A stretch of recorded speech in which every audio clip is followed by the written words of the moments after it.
श्रीभगवानुवाच अशोच्यानन्वशोचस्त्वं प्रज्ञावादांश्च भाषसे गतासु न गतासूंश्च नानुशोचन्ति पंडिताः न त्वेवाहं जातु नासं न त्वं नेमे जनाधिपाः न चैव न भविष्यामः सर्वे वयमतः परम् देहिनोऽस्मिन् यथा देहे कौमारं यौवनं जरा तथा देहान्तरप्राप्तिर्धीरस्तत्र न मुह्यति मात्रा स्पर्शास्तु कौन्तेय शीतोष्णसुखदुःखदाः आगमापायिनो नित्यास्तां तितिक्षस्व भारत यं हि न व्यथयन्त्येते पुरुषं पुरुषर्षभ समदुःखसुखं धीरं सोऽमृतत्वाय कल्पते नासतो विद्यते भावो नाभावो विद्यते सतः उभयोरपि दृष्टोऽन्तस्त्वनयोस्तत्त्वदर्शिभिः अविनाशि तु तद्विद्धि येन सर्वमिदं ततम् विनाशमव्ययस्यास्य न कश्चित् कर्तुमर्हति अन्तवन्त इमे देहा नित्यस्योक्ताः शरीरिणः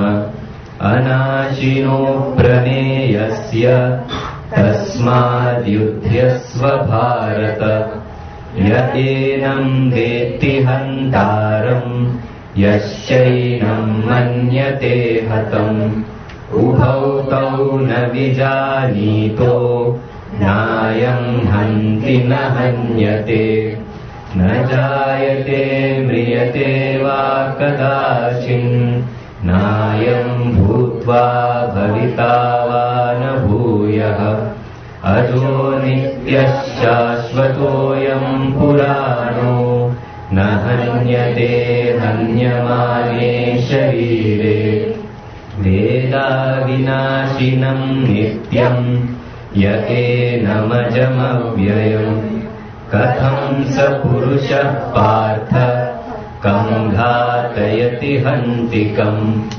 वासांसि जीर्णानि यथा विहाय नवानि गृह्णाति नरोपराणि तथा शरीराणि विहाय जीर्णान्यन्यानि संयाति नवानि देहि नैनं छिन्दन्ति शस्त्राणि नैनं दहति पावकः न चैनं क्लेदयन्त्यापो न शोषयति मारुतः अच्छेद्योऽयमदाह्योऽयम् अक्लेद्यो शोष्य एव च नित्यः सर्वगतः स्थाणुरचलोऽयं सनातनः अव्यक्तोऽयमचिन्त्योऽयम् अविकार्योऽयमुच्यते तस्मादेवं विदित्वैनं नानुशोचितुमर्हसि।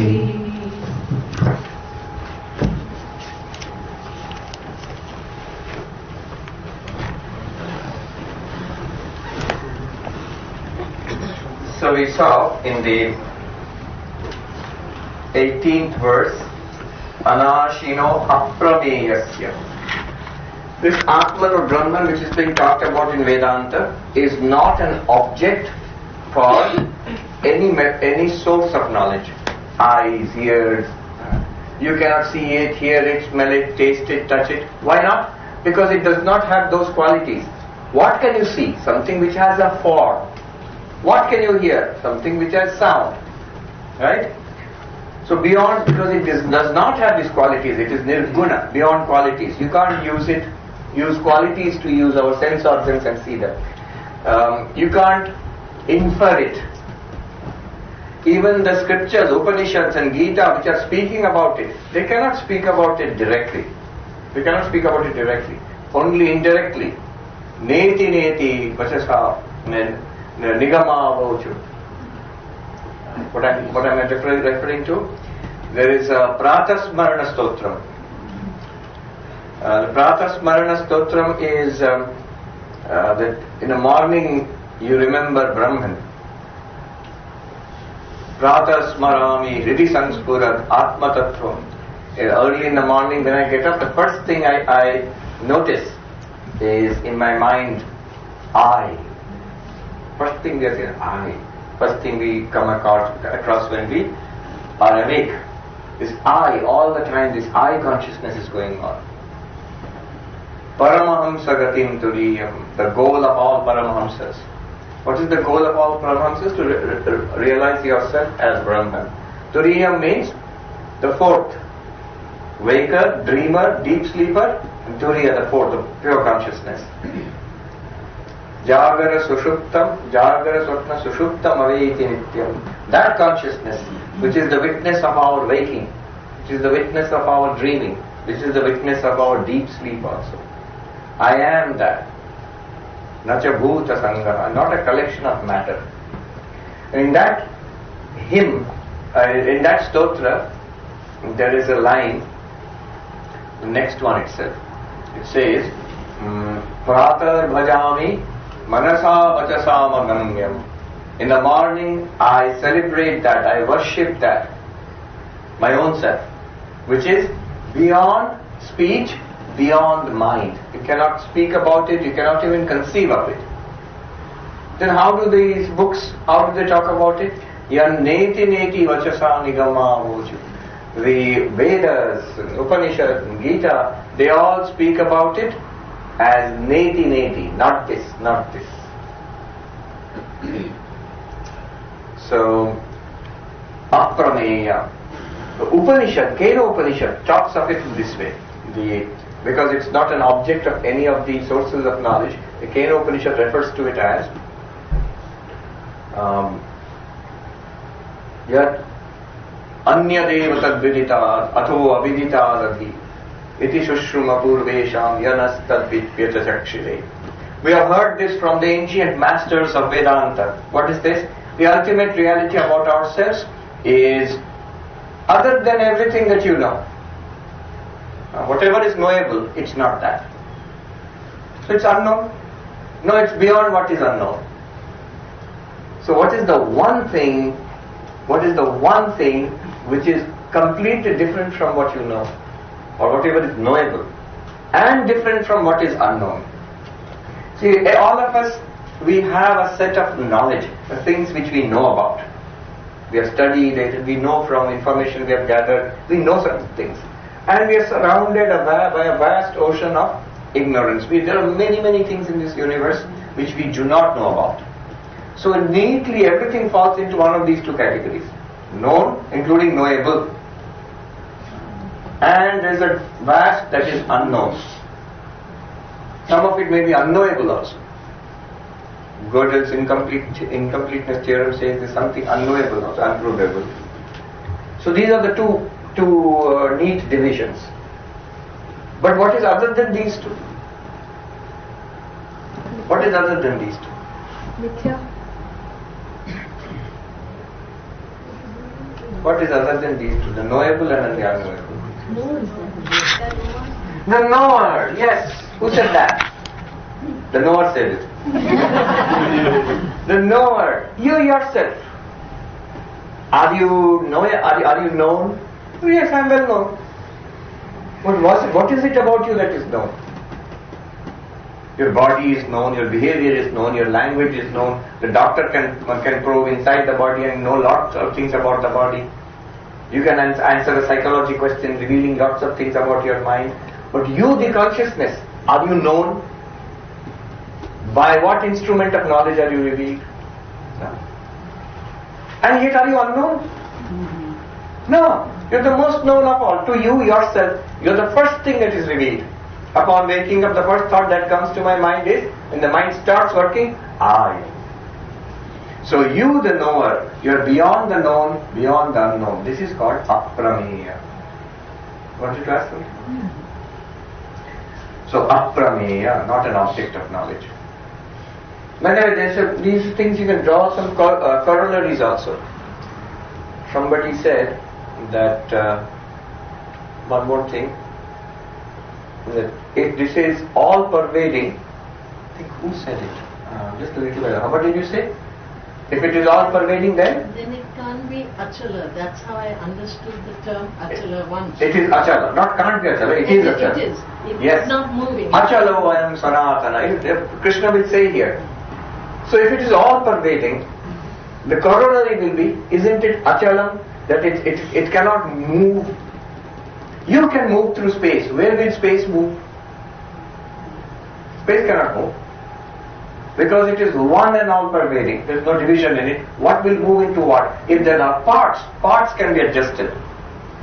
If it is limited, it can move through space. But space itself cannot move. This is an example. In the same way, this one reality which pervades everything, it is immovable. It does not move. It does not come and go. What comes and goes is the physical body. What comes and goes after death is the subtle body, Jivatma, which goes to other worlds, is reborn again. But the Atman or Brahman never comes and goes.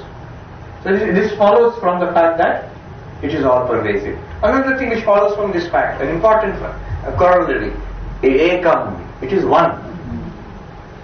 If it is all pervasive, it can't be more than one. If it is more than one, then there will be limited. One ends and the second one begins. There is limitation. But it is unlimited. It is all pervading means it is only one. There can't be a second one. There is only one self. There are millions of us here, billions of us here. Yet how many are we? One. How is that possible? You go to the ocean and see 10,000 waves, if you are counting the waves. But if you are counting water, how many are there? One. If you are counting, see millions of entities. When you are counting existence, one existence. Try an experiment. If you count the parts of if you count bodies, you can count so many bodies. If you count thoughts in your mind, you can count 1, 2, 3, 4, so many thoughts. Try to count consciousness. Try to count consciousness. How many can you find? How many can you find? One. And where? Within yourself. Correct. Very interesting. Don't say one, then others. These people are also conscious. No. Are they zombies? They may or may not be conscious, but their consciousness is not an object to you. You can't see their consciousness. The way you feel your own awareness. When you look at other people, you can see their body, you can, if you are a telepath, you can see into their mind and see their thoughts also. But you cannot see their awareness. You are aware of your own awareness, you feel aware. But the awareness of other people, you cannot objectify it. And the person who is your awareness itself, that awareness cannot be objectified.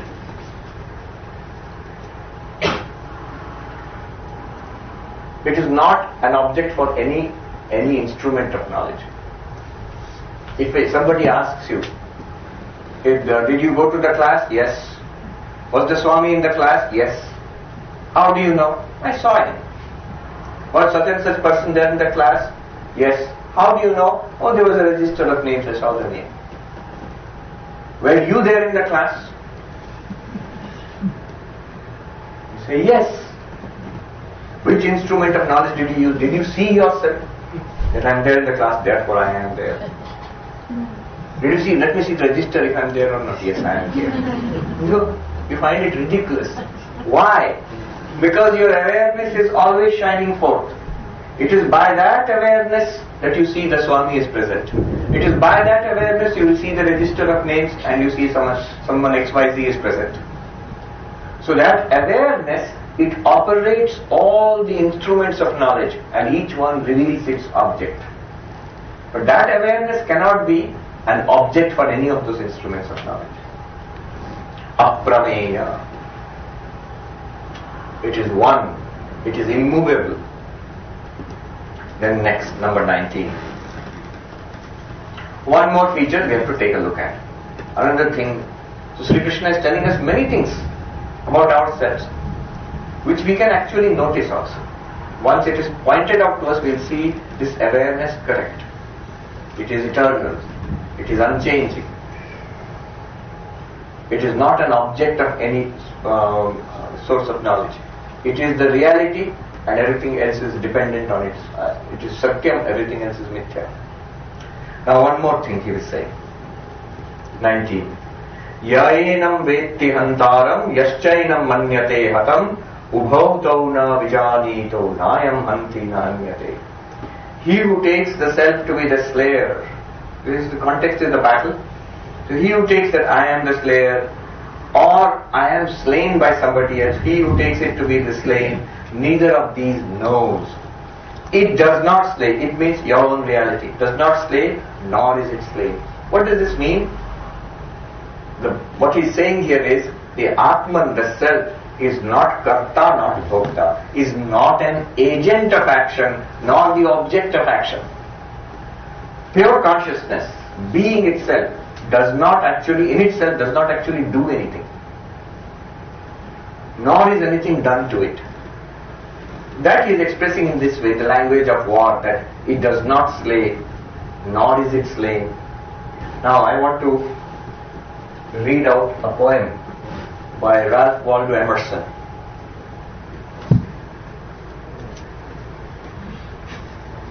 The name of the poem is Brahma. Ralph Waldo Emerson. Listen to the language of the poem. If the red slayer thinks he slays, or if the slain think he is slain, they know not well the subtle ways. I keep and pass and turn again. I means this consciousness. Far or forgot, to me is near. Shadow and sunlight are the same. The vanished gods to me appear, and one to me are shame and pain. They reckon ill who leave me out. When me they fly, I am the wings. I am the doubter and the doubt. I am the hymn the Brahmin sings. The strong gods pine for my abode, and pine in vain the sacred seven. But thou, meek lover of the good, find me and turn thy back on heaven. Turn thy back on heaven. Because moksha is beyond heaven also. Ralph Waldo Emerson. He was the greatest of the American transcendentalists. He had the best collection of books on Indian philosophy at that time. His biggest collection. Gita, Upanishads, all of those things. This is a direct reference to the verse which we read from the Bhagavad Gita, also from Kathopanishad. Emerson. There is a very heavy influence on American transcendentalism. Gita, Upanishads. Another of his poems, The Voice of Thunder. That is, I think, Eliot. T.S. Eliot, probably. Yes. What did the thunder say? The gods and the human beings and the demons, they all went to their father, Brahma. Not Brahman. Brahman is pure existence. Brahma, the first of the gods, and asked for advice. What should we do? What should we practice? And Brahma spoke to them in the voice of thunder. What was the thunder? What did the thunder say? Da, da, da. So then Brahma asked, did you understand what I said? They said, all said, yes. He called the gods. What did I say? Tell me. Did you say, Damyatam. Da means Damyatam. Control yourself. The gods are famous for being rich and wasteful, always partying in heaven. God means they are not the spiritual gods. They are the small g, the devatas. But always drinking nectar and having fun, music and dance in heaven. So, self-control is lacking. What does it mean? That those who are of the nature, sattvic nature,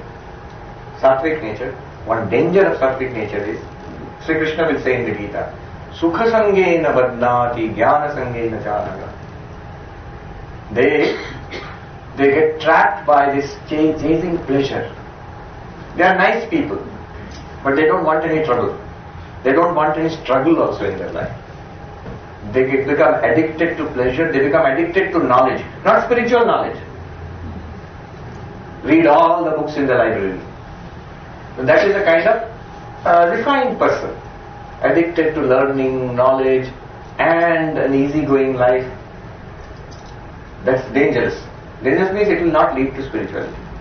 So, damyatam, control yourself, self-control, control the senses.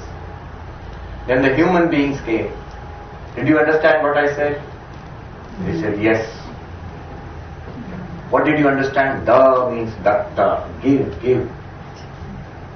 They are of the rajasic nature, which is accumulation, petty. I want more, want. No, for you the practice is give. Datta, give. Then the demons came. Did you understand what I said? Yes. Da means dayadhvam, be kind, be forgiving. They are cruel nature, tamasic, destroying. Be forgiving. Dayadhvam. So the voice of the thunder, what did the thunder say? Of course, all three are to be meant to be practiced by us only. So Emerson, this is a Vedantic idea. The goal is not to go to a place called heaven. Does not say that the heavens are not there. Heaven, not only one, many heavens are there in Hinduism. None of them really worth having. Not that hell is not there. There are many hells also. Hinduism, Buddhism, they talk of many hells. All of these are controlled by the law of karma. You have plenty of good karma, you go to heaven. Once your credit is exhausted, back. You have plenty of bad karma, sent to maximum security, federal prison. But once your sentence is exhausted, come back again, work out your freedom. So freedom is beyond heaven, earth and hell. It's not a particular place. Freedom is realizing yourself as the absolute, that the ultimate reality is within myself. Realize that is freedom. What Krishna is teaching Arjuna here. That's why he writes, Emerson writes, he finds me, the meek lover of good finds me and turns his back on heaven. Goal is no longer to go to heaven. So he came and gave this talk, Harvard University, Emerson. He was banned for 20 years. Those days. He is speaking against Christianity. He is giving a higher or deeper understanding of spirituality. Later they invited him back, of course. Let us try. So what is the meaning of this? Yaenam vetti hantaram yaschainam manyate hatam ubhautau na vyanito nayam hanti nanyate. In Kathopanishad also you find something like this. The Atman, pure consciousness, pure being is not a doer. It does not, who does? It is the same consciousness with the mind, with the body who performs action. Us here. Identified with body and mind. It is called Jiva, the individual sentient being. Who gets the results of these actions? Karma phala. The Jiva, the one with the body and mind. You get the result. What is the result? The law of karma. Do dharma, that is, consciously do what you know to be good. The result will be merit, punyam. Punyam means merit. And that result is like credit in your bank. And if you can encash it later, not consciously, it will come back to you one day as sukham, as pleasant things. It will come back to you one day as pleasant, something nice will happen to your life. So good karma leads to good. But if you are deliberately naughty, adharma, then adharma leads to papam, sin or demerit. And that papam or that demerit will come back to you as suffering, unpleasantness. So now you can understand when we look at our lives, People say, I don't know my past life, what I did. You don't have to know your past life. Look at your present life. It's the outcome of some part of my past life. All the good things are results of all the good things that I've done. All the unpleasant incidents and unhappiness in my life is a result of what I have done. I alone am responsible for this present state of affairs. And what I do now, how I react to this world now, my actions now will determine the quality of my life in lifetimes to come. This is the law of karma. This is nothing spiritual. Spirituality is actually going beyond the law of karma. To realize this Atman, which is beyond the law of karma. Sri Ramakrishna in the Gospel, you will see, he never really liked those who discuss too much about the law of karma. Law of karma, heaven, hell. Sri Ramakrishna would say that, oh, I see, you are part of that gang. Oh, you have come to the orchard, mango orchard, to eat mangoes. Why do you want to know about the number of leaves and branches? Why are you counting the leaves and branches? How is law of karma working? What karma will lead to what, when? How will you go to heaven? You need not bother about that. You attain spiritual freedom and be happy. This Atman is not a doer, not an agent of action. If you are not an agent of action, then you will not get the result of action also. So you are not a doer, therefore you are not a bhokta, the enjoyer or sufferer. Swami Vivekananda put it this way in his Song of Sannyasi. Good, good, bad, bad, and none escape the law. But whosoever wears a form, you see, identified with body and mind. We are all wearing forms. Even enlightened being all sorts of form. Can you see? Form. But then what do you mean whosoever wears a form? Are you identified with it or not? What do you think of yourself? Sri Ramakrishna, did he think that he was this body? No, he would often say, this thing, this place. He never thought of it himself as this body. So, good, good, bad, bad, none escape the law. Whosoever wears a form, wears the chain too. What is the chain? Karma. Karma. Whatever you have done. Why is this body connected to a chain? Because this body is a product of karma. Each body is a product of a part of our accumulated karma. Consciousness limited by one subtle body is called a jiva, and that has performed many karmas throughout lifetime. Part of that karma has come as this body. You the jiva, I the jiva, we have had many bodies in the past. Each body is produced by karma. My karma is three kinds again. Sanchita, all our store of accumulated karma. Then Agami, whatever you are doing now, it will generate further and further karma. It will get added to your storehouse. Prarabdha, that which is being activated in this life. That which is being activated in this life, the first thing is it produces this body. It gives you a body. Karma itself does not give you a body. God gives you a body according to karma. This is the whole theory of karma. And as long as that particular set of karma is activated, this body will continue. It will determine not every little detail, but the broad things. Lifespan, health, big things in your life, marriage, children, spiritual guru, all these big events in your life because of your past karma. These things happen in life. The general ups and downs of life. This is called prarabdha karma. But if you are not the doer, if you are actually not the doer, then none of these karma, Sanchita karma, Agami karma, Prarabdha karma, all of these karma, none of them apply to you at all. So Swami Vivekananda says, whosoever wears a form wears the chain too. But far beyond name and form is Atman ever free. This one, what Krishna is talking about. Atman ever free.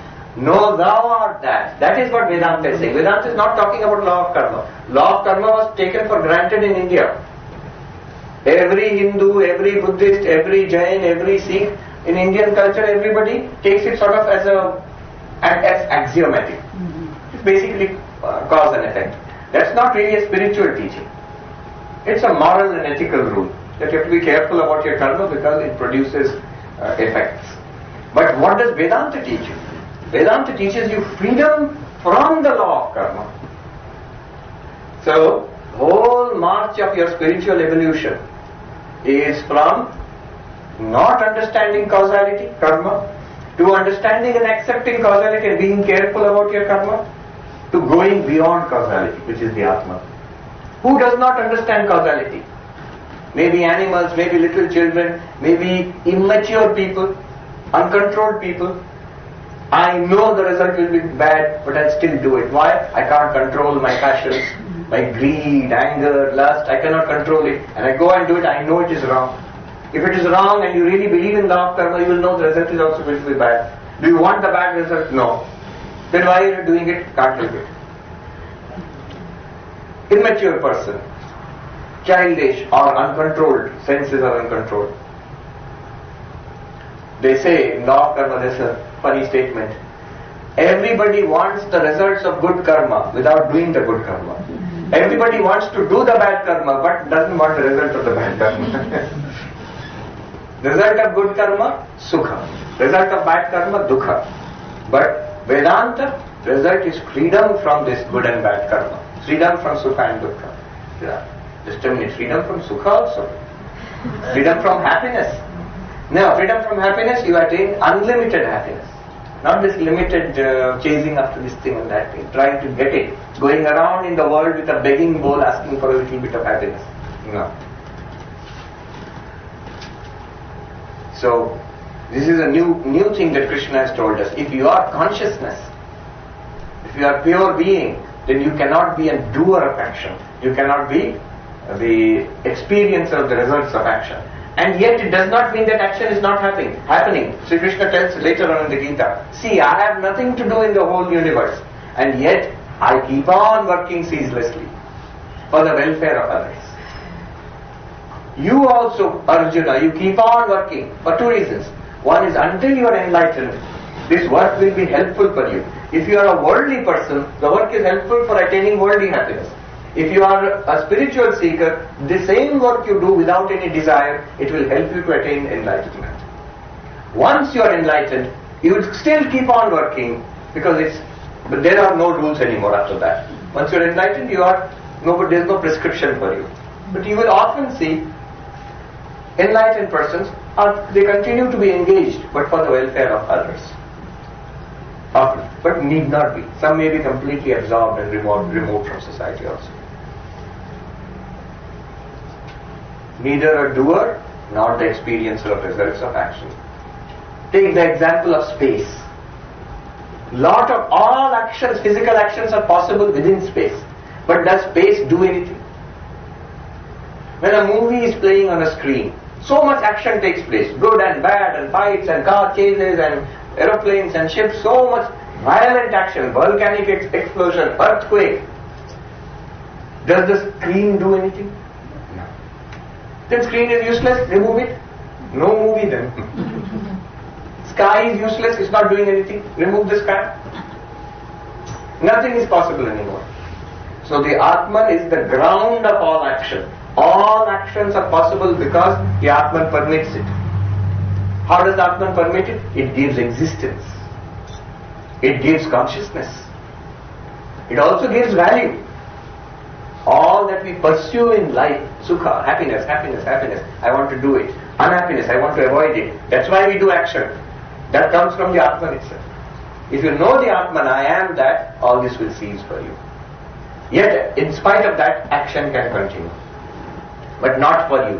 As Atman, you are not acting. This is a very subtle thing to understand. As Atman, you are not acting. But this Atman expressing itself to the body, of course it will act. Krishna will say later, you cannot stay for a moment without action. All the time action goes on. So better to do good action.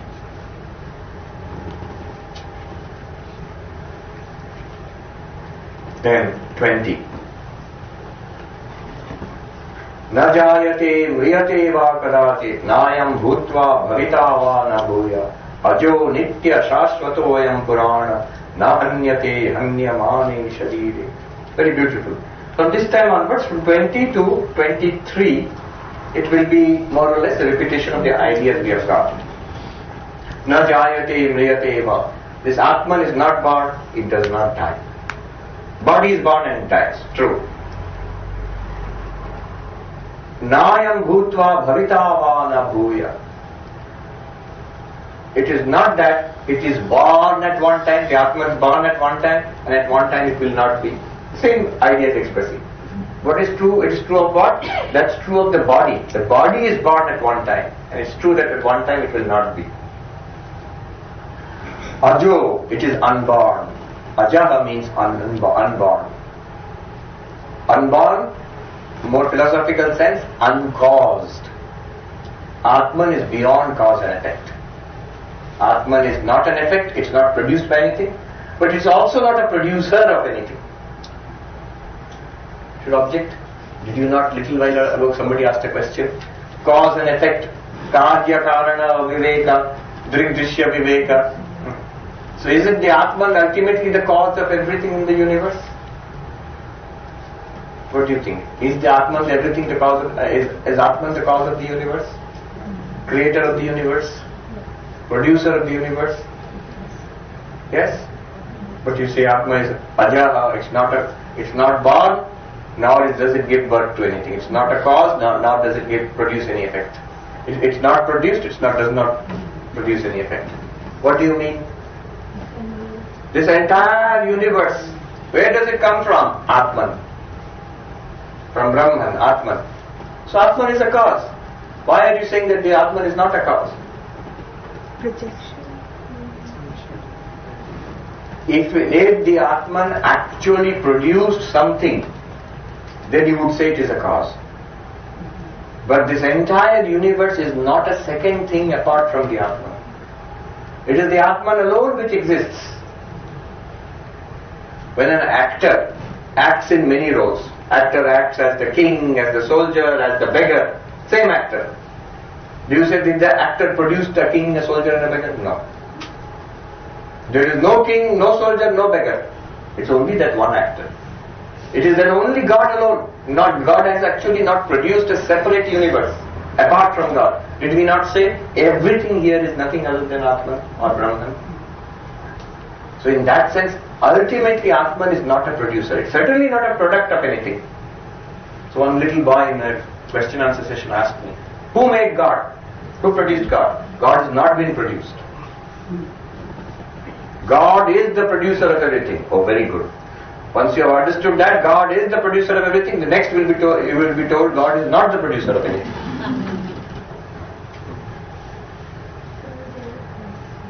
Yes, hold on to the question. Later on in 9th chapter, Sri Krishna will say, all beings are in me, but I am not in them. I transcend them all. One verse. Very next verse he will say, all beings are not in me. Look at my magical power. What does it mean? If somebody sees there's a piece of rope, people don't understand in the darkness or in the dusk time, people are walking in a village road and they see, one says, oh, it's a snake. Another says that no, it's a garland thrown away by the temple. Another says, no, it's a crack in the ground because of the last earthquake. Now the wise mind will say, the garland, the snake and the crack on the ground, they all exist in the rope. The rope is the substratum in which the snake, garland and crack on the earth exist. The next moment he will say, there is neither snake nor garland nor crack in the earth. The rope alone exists. Tell us your name. Pratibha. Yes. Swamiji, my question was, you always say that the Prakriti deludes Purusha. Yes. But at the same time we are saying that on the Atman there is no effect of anything. Yes. So how does that work then? Yes. Atman is not deluded. It is the Atman itself which is in limitation with, in conjunction with the body mind, especially with the mind. The delusion is in the mind. When you realize that I am the Atman, you will see Atman was never deluded. Atman was always Atman, shining forth. It had never become a jiva. You see, one way of putting it is, when you see the snake in the rope, you're asking, how did the rope become a snake? If you ask the rope will say, what? I am not a snake. Your problem, your buddhi has become confused. Similarly, it is the Atman alone. When it is limited by mind, by the intellect, and in the intellect Ajnana comes. And this Ajnana hides the Atman from itself. So are you not saying the Atman is deluded? No. This is a deep and subtle question. The question is this. If I change the question a little bit, Shankaracharya himself asked the question. I have heard enough. Now I have a question. Who is deluded? Who is in Ajnana, in ignorance? You are saying by ignorance we are the Atman, but we have forgotten that we are the Atman. Or we do not know that we are the Atman. And therefore we have to come to the class and listen to Krishna. But who is it that is in ignorance? After all, are you not telling me that I am Brahman? So is Brahman in ignorance? No.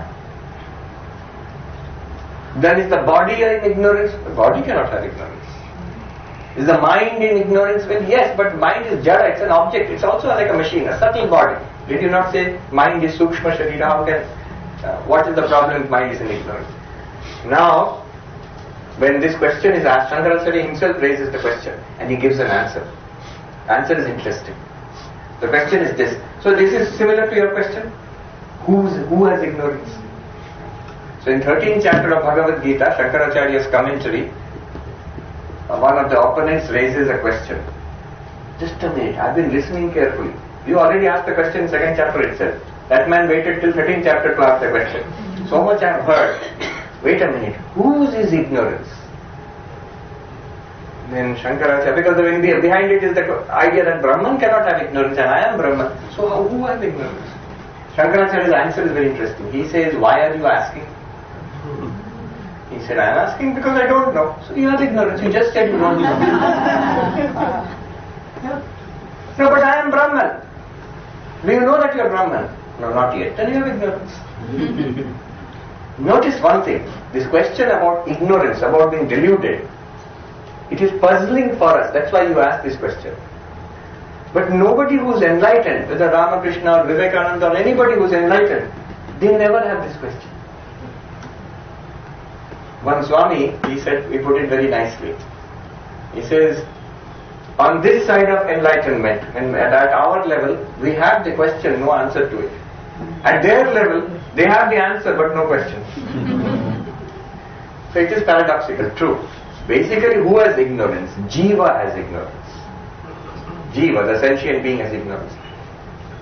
Then you will say, but did you not say Jiva Brahmani Vanapara? But Jiva is Brahman. True. Have you realized it?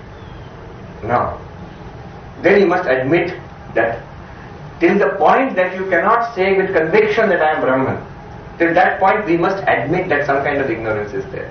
If this is true, and I still don't feel like that, I don't feel that I am Brahman, then I must admit some ignorance is there. Either this is false, I am only the body, then it's finished. Or, I am Brahman, but still I have a little but. That is ignorance. So I must admit that I have ignorance. Until I realize that I am Brahman, then you will see there can never be any darkness in the sky, in the sun. Sun cannot have darkness. So this is the strange play of Brahman, where we feel we are under ignorance. You have to work your way out of it. If another variation of the same question would be, if I am Brahman, then it's finished. I don't need to do any sadhana. I don't need any need to come to Vedanta class. I can sleep happily on Sunday afternoon, my weekend off. Why do I need to come here? The answer is true. If you actually feel that you are Brahman, if you actually feel that you are Brahman, if you are sure about it, then there will be no problem remaining in life. But if you say that yes, I am Brahman, but I have many problems. IRS gives me problem, doctor gives me problem, medical insurance gives me problem, my own children give me problem. Now the Swami is giving me Vedantic problems. If I have all these problems, then I need to take care of these problems. So they have to be solved.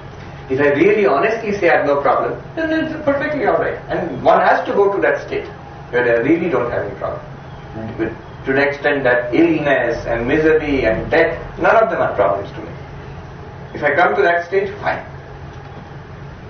So then I can stop coming to Vedanta class? No, then you will really enjoy Vedanta class. Because it will be a description of your state. All this will be true. You will see, yes, it is true. It is fun. Swami Subodhananda, one of the disciples of Sri Ramakrishna, was childlike. His name was Koka Maharaj. Koka means little boy. So he used to see, one Swami, Shraddhananda ji saw this, who was in Sacramento. He saw this. He saw one day, he saw Subodhananda ji used to sit on the second floor in Belur Math near Swami Vivekananda's room. Long after Swami Vivekananda had passed away. To sit there, facing the Ganga, and on the other side is Calcutta. And he would read Adhyatma Ramayana, which is very devotion, knowledge, all are mixed there. So he's reading, looking up and laughing. Again reading, looking up and laughing. So Swami Shraddhananda was curious and he went up and said, Swami, can I ask you a question? He said, yes, ask. What are you reading? What are you seeing? And why are you laughing? This is a question. He said, you know this book, what it says Jagat Mithya, the world is an appearance. And I look up and I see on the other side Calcutta is there, I just see heaps of ashes, chai dipi in Bengali say. Heaps of, that means worthless, there's nothing of value there. It's an appearance only. And I burst out laughing. Then again I look at the book, and book says Brahma Satyam. And I look up, same Calcutta, it's very interesting, the same thing. I see Sri Ramakrishna everywhere. And I burst out laughing. If you see it as a snake, what you're seeing is false. If you see it as the rope, the same thing. You're seeing the truth. You see it as a world, samsara, jagat mithya. It is an appearance, it is false, ever-changing, non-eternal. Law of karma operates here, samsara. If you see this very thing as Brahman, eternal, unchanging, we got all these properties now? Not properties, these are the characteristics.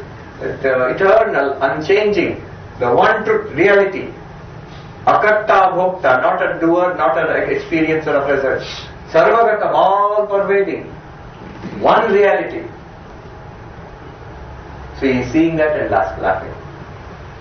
But notice, he is seeing the same thing in two ways. Just kind of variation of that question. Upon enlightenment, who is in bliss? Still the jiva? Who is in bliss? Brahman is not in bliss. Brahman is bliss itself. But the Jivan Mukta, who is Brahman, still this body will continue for some time after enlightenment. The body continues. This enlightened person we call Jivan Mukta. If you ask that person, are you an enlightened person? He will say no. Why? Brahmaiva, na Brahmavit. The enlightened person regards oneself as Brahman alone, not a knower of Brahman. I am Brahman. Are you a knower of consciousness? No, consciousness cannot be known. Didn't you just read? Aprameya. Not an object. I am Brahman, not a knower of Brahman. Brahman is Satchidananda. So I am existence, I am awareness, I am bliss itself. So Vivekananda said, not that it exists, it is existence itself. Not that it is aware, not that it knows, it is knowledge itself. Knowledge means awareness itself. Not that it is happy, it is bliss itself. But yet, as long as that individual and Jivan Mukta's body and mind continue, the body and the mind will be suffused with a divine bliss. They will have intense joy and bliss. You will see Sri Ramakrishna. The enlightened person, one thing you will notice about them. One is they are very happy people. Very, very happy. Unmeasurably and immeasurably. If you are close to them, you will feel uplifted. You will feel your problems are dropping away. They are very sublime and a very high kind of joy, a noble kind of joy. All the time. Effortlessly it is there. Where? Not because as Brahman they are Ananda Swarupa, but the mind of that person will enjoy the bliss of will enjoy sattvic joy. It will always be there. And when they die? They remain as they were Brahman, they remain as Brahman. From their point of view, nothing. From our point of view, we speak of Jivan Mukti, enlightened while living, and when the body drops away, we say Videha Mukti. Moksha after death of the body. But for our perspective is body perspective. From their perspective, nothing has happened. When they realize I am Brahman, they are Brahman. When with the body, the appearance of the body disappears. It's still Brahman. But the consciousness remains. Yes, but remember, what consciousness? Consciousness not of an object, through the mind. That's why you see that you'll just remain as unlimited awareness. Not a limited body mind. Then, which you are right now anyway. Yes. Then 21. Veda vinashinam nityam yaenam ajam abjayam katham sa purusha partha kam ghatayati hantikam. He knows that this is indestructible. Avinashinam, which the Atman. Body is destructible. Mind also. It continuously changes. Nityam, eternal. Not born, not destroyed. Ajam, unborn. It is not caused by anything, not produced by anything. Abhyayam, not subject to any kind of change.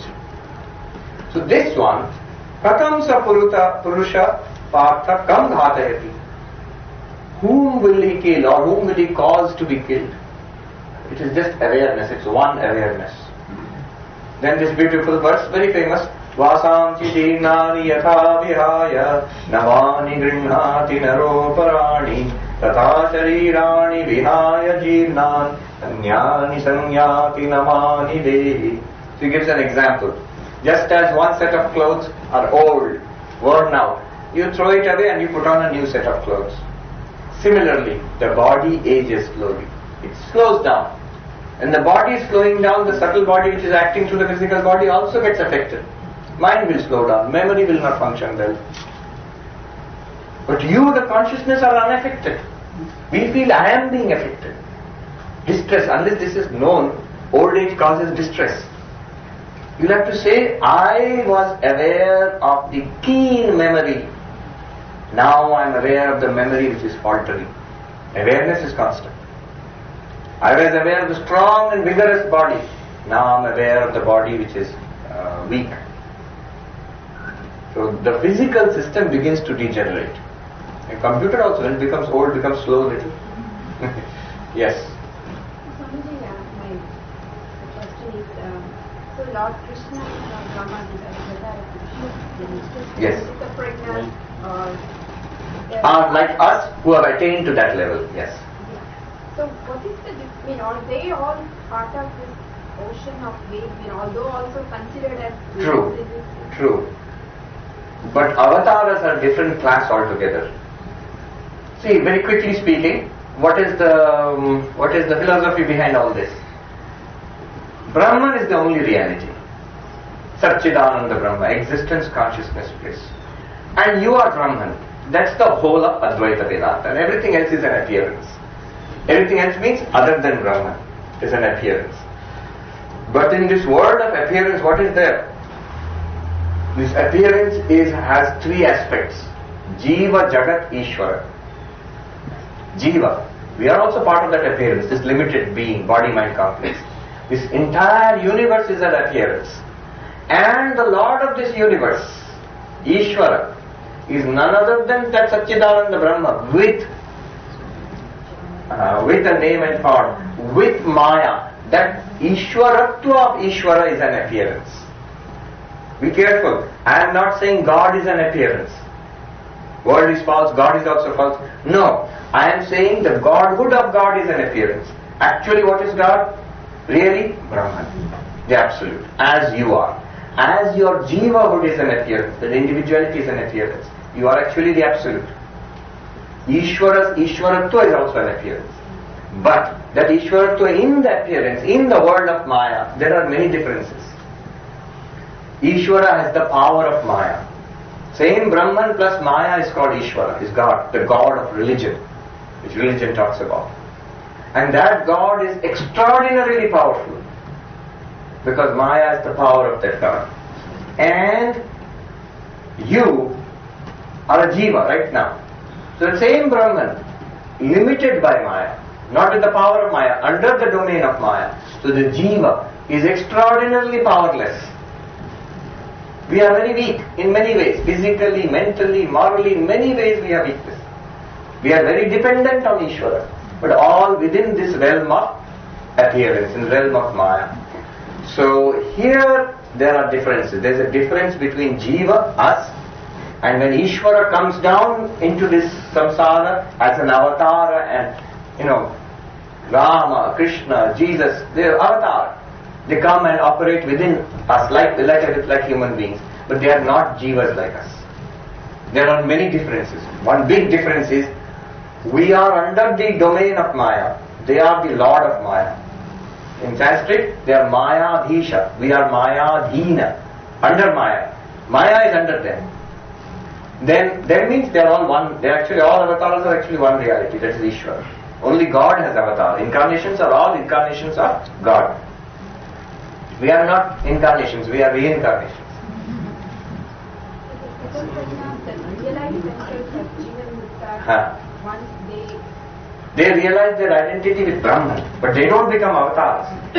They remain Jivan Mukta, Sthita Prajna, then Gunatita, many names are used for them. The enlightened being, free while living. So they are like us, who have realized their identity with Brahman. We are deluded, but they know their reality, they are one with Brahman. But they don't consider themselves to be God. So one question on that is Yes. why we deify them. Maybe it's a little conflict in my head, like Rama, Krishna, Avataras, we. Rama and Krishna avatars, they should be deified because they are God. So the Sthita Prajna, obviously the Sthita Prajna is not asking us to deify them. Yeah, but we do. One reason is, like we worship our Guru. So that that has a very great effect on the mind. When you worship, what is your respect or what is your object of respect? That which you respect and value, you will move towards that psychologically, knowingly, unknowingly. So you respect, your object is Hollywood, Bollywood hero or a saint, a Sthita Prajna. What is my hero? Sri Ramakrishna once went to a devotee's house. There were pictures of gods and goddesses. It's very good to keep these pictures of gods and goddesses in the house. What does he do? It just gives a suggestion. I keep that in my mind. This is what I would like to be. But remember, they are what might be called in Christian tradition, for example, saints. Very highly spiritually evolved beings. They are like us. But they have struggled with the grace of God. They have attained that high spiritual evolution. Jivan Muktas are like that. That's what Krishna is asking us to become. Nowhere you will see in anywhere they are telling you become an avatar. You cannot. I cannot. Shankara himself says that, oh my Lord, I know very well the waves belong to the ocean. Ocean never belongs to the wave. We are all waves in the ocean of Ishvara. But what is common to everything, ocean and wave? Water itself. That is Brahman. You are Brahman. Ishvara is also Brahman. Avatar is also Brahman. In that sense, we are all same. So that's the theory. One big difference. We are bound by the law of karma. Avatar is not bound by law of karma. All our powers are limited because of our past karmas. Avatar's powers are not limited. Here itself, Krishna gives a hint. He will say, we have had, both of us, you Arjuna and I Krishna, we have had many lives in the past. You don't remember even one of them. I remember them all. Think about it, the very hair on your body should stand on its end. What is he saying? He's saying that I am God. Yes, I remember them all. Not only that, he remembers his own past births, other incarnations, but he remembers your past births also. Everything about you. For Sri Ramakrishna, at the beginning of the Gospel of Sri Ramakrishna, in one place it's there. Suddenly he says to the author, the compiler, Master Mahasaya M, tell me, suddenly turns upon him, tell me, do I not know all your past and your future?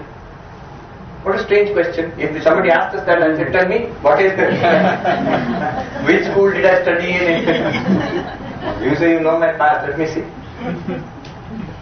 But M did not do that.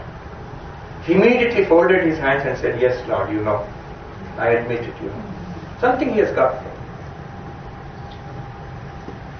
But Lord Shiva, he didn't come as an incarnation. And there are stories of incarnations of Shiva also. But actually this distinction, don't make this distinction. Once somebody gets enlightened. Don't make these distinctions. Because in Hinduism we have this vast range of names and forms. Who is Shiva? Who is Vishnu?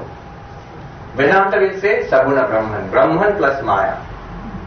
Same thing is Shiva, Vishnu, Kali, Durga, all of them are the same reality, God.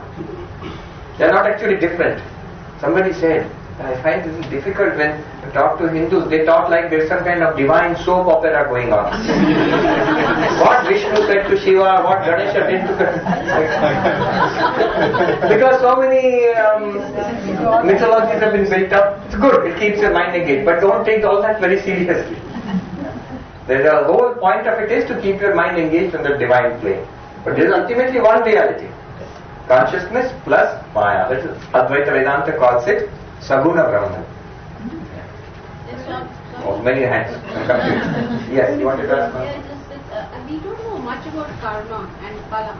You already know that all that you need to know is this much. Good karma leads to good results. Bad karma to bad. And you have to go beyond this. But it's all summed up as good and bad. Nothing, Yes. They don't go into specifics. They do. You need not bother about it. If you bother too much about it, that's an unspiritual attitude. Know that what I understand to be good, or people want to know. People are watching. They want to hear the questions. So Sri Ramakrishna would say, what do you need to know the specifics for? You have come to eat mangoes. Eat mangoes. Why are you counting the leaves? Be careful about your karma. What you understand to be good, try to do that. That itself is very difficult. What you understand to be bad, try to avoid that. But the whole effort should be to go beyond karma. How? By realizing I am the Atman, na karta na bhokta. Neither the slayer nor the slain. If that's too difficult, then take refuge in something which is beyond the law of karma. Who is beyond the law of karma? We just talked in God. If God is very difficult to understand, suppose I can't believe it, then the incarnation. Avatar is also beyond law of karma. Avatar has many powers of God. For example, Avatar can do something which other ordinary saints cannot do. Gurus and saints and even Jivan Mukta can help you and inspire you. To some extent can help you also. But Avatar is what is called Kapala Mochana. It can actually change our karma. Can wipe out bad karma and enable you to progress in spiritual life. But they do that only for one purpose, so that you can progress in spiritual life. It's really serious. The effect of bad karma is suffering. But the really serious effect of bad karma is it traps us in samsara. It does not allow you to become spiritual. Alright, slowly, one by one. Please, yes. Can the amount of sadhana we do be affected by our prarabdha karma? Oh yes, that is an important thing. One of the first major effects of prarabdha karma is, if prarabdha karma is bad, it will not allow you to do sadhana. Health will be poor, people will disturb, or if everything is alright, mind is not willing to do it. Bad karma. I curse my own karma that it's not allowing me to do sadhana. Everything else is provided for me. There is no obstruction anywhere in the world. Guru is there, Shastra is there, desire for God realization is there. So I'm not doing anything. Why? Why are you not enlightened yet? That is the question. How long did it take Vivekananda, Shivananda, Brahmananda? Very quickly, within months and years. Decade after decade, we are trying. Nothing. Bad karma. So what is the hope then? How do they move forward? The hope is by the grace of God we will move forward. It will take time. You have to keep doing it. And all that we do has an effect. It's not useless. All of it, every karma has an effect. So if you do sadhana, if you're repeating the mantra, do you think it has no effect? It seems to have no effect. It has an effect. It is reducing the obscurations of past karma. Most powerful karma is, good karma is taking the name of God, is doing some kind of meditating on God. Any kind of spiritual karma is most powerful. It destroys past karma. So it at least stops their bad effects. Swamiji, is Maya's reality Nitya? Is that why you said Godhood is still an appearance? Yes. Maya is not reality. Reality is only Brahman. In Advaita Vedanta, there is only one reality, that is Brahman, which is your own inner reality. So first thing we learn is Vastu Satchidanandam Advayam Brahma. The only reality is existence, consciousness, bliss, the non-dual Brahma. Ajnanadi Sakala Jada Samuha Vastu. Starting with Maya down to this entire universe, the entire mass of insentient entities is avastu, not real, it's an appearance. You said Maya is eternal and changing. So isn't there like two entities that we are talking about? Brahman and Maya? Yes, two eternal? yes, but two in what sense? Like a desert. And in the desert you're walking, Swami Vivekananda had that experience. He saw water, he went to drink it and he saw it's a mirage. And he realized it's not there. When he started walking again turned back and what did he see? Same water. But now he knows it's a mirage. It's not that there are two. Two appearances continue eternally, but only one of them is real. The desert is real and the water there is not real. So Maya can be eternal, but eternally false. An appearance can continue, but Brahman is the only truth there. Maybe one question about practice. Yes. So you said because of the confusion, at least in my mind, about whom to worship, how to worship. Yes. If I am doing japa of a given japa, is it still okay for me to reflect? Whom to worship? There's only one thing to worship, God. Yeah. So even when I am doing japa, is it okay to reflect on the formless reality when we are worshiping? No. See, the answer was there's only one thing to worship, which is God. But as a form or as a formless? Formless, that will depend on how your Guru has initiated you. Are you doing mantra japa? Have you taken mantra diksha? Yes. Then as the Guru has initiated you, I suspect the Guru would have initiated you with a deity, Ishta Devata. Right. So that's how you should do. Don't mix Okay. what the Guru has given you. In computer science they say firewall. So construct a firewall around it. Don't keep upgrading like a smartphone. Every time you attend Vedanta class, you have a new kind of practice because it has been updated. Android. No, not Android spiritual sadhana. What Guru has given is fixed. Don't mix it with other things. Your understanding will automatically deepen. As we study other things, it will automatically deepen. But don't change the practice.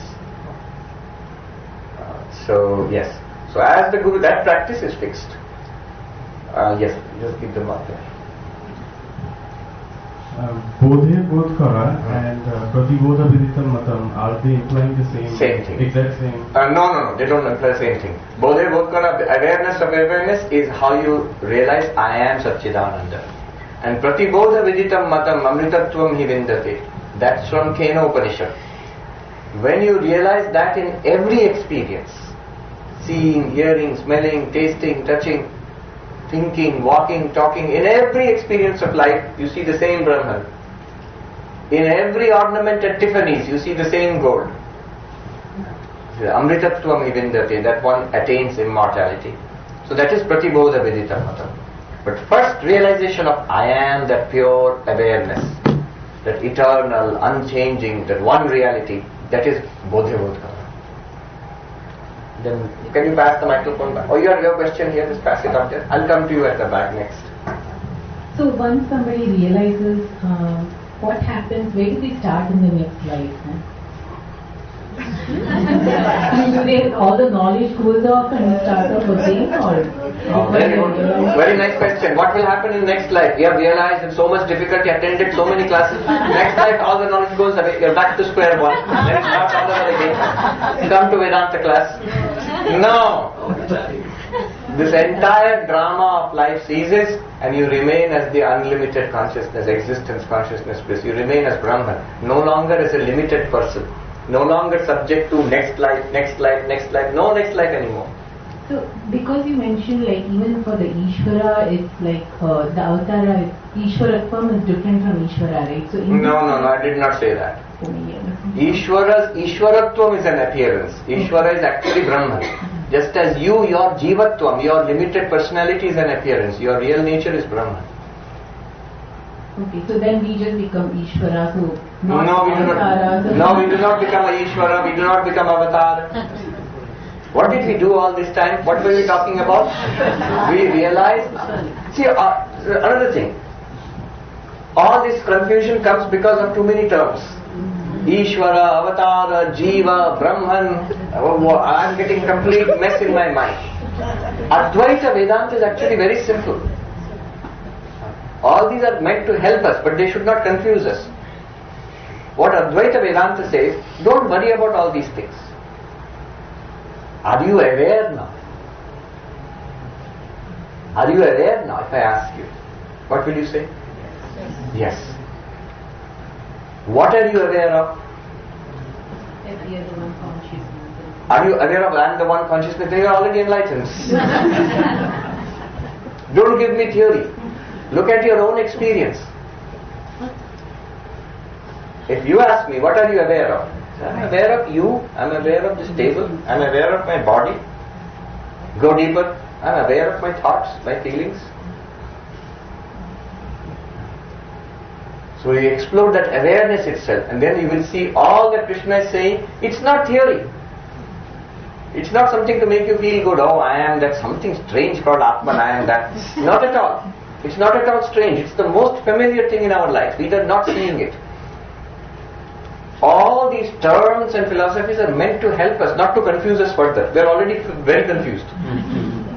We have taken the body to be what is not us, we have taken it to be ourselves. The body is not us, we have taken it to be ourselves. That problem has to be overcome. So that's what he's telling us. Yes, pass it on. At the back, let's go to the back first. The gentleman asked, and there's somebody else here. Swamiji, for the most part, we ascribe a negative connotation to Maya. Can you expand on Thakur's Vidya Maya and the Vidya Maya concept? You're still holding on to Thakur. Very good. Negative connotation only because with the way we are starting up, it seems to be the source of our delusion. But when we are enlightened, Maya becomes your glory, not a source of delusion. All the names and forms, what are they revealing? They are revealing Brahman only. See, what is happening here, that's example I gave. When I show this, if I ask you, what are you seeing? It's a hand. Are you not seeing the light? Yes. To understand the light, you have to deny the hand. No, apart from the hand, there is light here, which is covering the entire hand. Is it not? It's covering the entire hand. It's revealing the hand. The hand manifested the light. But right now, if you don't understand what light is, you will simply say, I am seeing the hand only. But once you understand what light is, you see this is light. Then you will say the hand is very useful. What did it do? It manifested the unmanifest light. But for that you have to take your attention away from the hand. Similarly, the names and forms in the world, the bodies and the minds and the people and the happiness and suffering, all our striving in the world, this is what we are engaged with day and night. But all of this is happening in existence, consciousness, bliss. That only through Vedanta we realize. But once you realize that, and you look back upon the bodies and the minds and this world, it becomes the glory because it manifests that Satchidananda. Without body, mind and world, how can Satchidananda experience itself? It becomes the glory of Satchidananda. One more thing I wanted to say was another thing. You asked about Vidyamaya and Avidyamaya. Even before enlightenment, when you go through this process for enlightenment, Viveka, Vairagya, the qualities, the sixfold qualities we talked about, Shama, Dhamma, Uparati, do you remember? Don't look so confused. This morning. All of those things, they are also within Maya. Are they not? They are all products of Maya. They are characteristics of the mind, of the body-mind. So, Maya not only obscures the reality, but also helps you to grasp the reality. That part of Maya which obscures the reality, Sri Ramakrishna said, my children, my wealth, my, that he says that is Maya. All are my Gopala, my Lord is present in all. He calls it Daya. He played on words, Maya and Daya. But that Daya is also Maya. It's called Vidya Maya. The Maya of knowledge. That part of Maya, truth, discipline, unselfishness, interest in God realization, study, Vedanta, Vichara, or meditation, all these are also within Maya, but they help you to go towards enlightenment. Greed and anger and jealousy and this too much materialism, involvement with the world, that is avidya Maya. It takes you back into samsara. So that Maya is not only negative, it's also positive. It not only traps you in samsara, it releases you from samsara also. Brahman is perfectly useless. Brahman in itself does not trap you in samsara, but Brahman also never releases you from samsara. So Brahman is always there, very happy-go-lucky. Maya is useful to put you in trouble, and useful to get you out of trouble also. This idea actually has come from Sankhya. It is Sankhya. I often say, Advaita Vedanta has, what did I tell you this? Advaita Vedanta has borrowed, I told you this. It is borrowed from all the other philosophies. So this idea of Maya has come from the Sankhya and Prakriti. And if you ask in Sankhya philosophy, what is the role of Prakriti? It says it does two things. You are consciousness, Purusha, and Prakriti is nature. What does nature do for the Purusha? What does nature do for consciousness? Nature does two things. Bhoga, Apavarga. It gives you experience, good and bad. And Apavarga is a very ancient name for moksha, freedom. So it pulls you into Prakriti and gives you a limited name and form and puts you through samsara, gives you experience.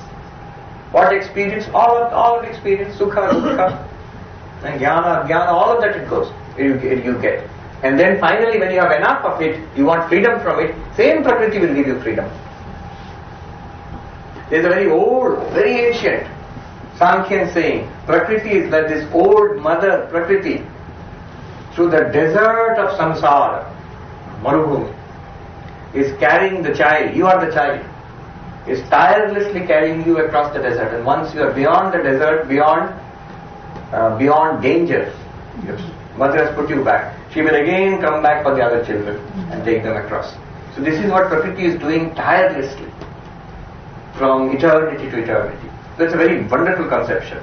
That conception itself became Maya of Advaita Vedanta.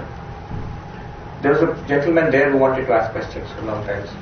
Can you pass the microphone? On that side. It's coming through.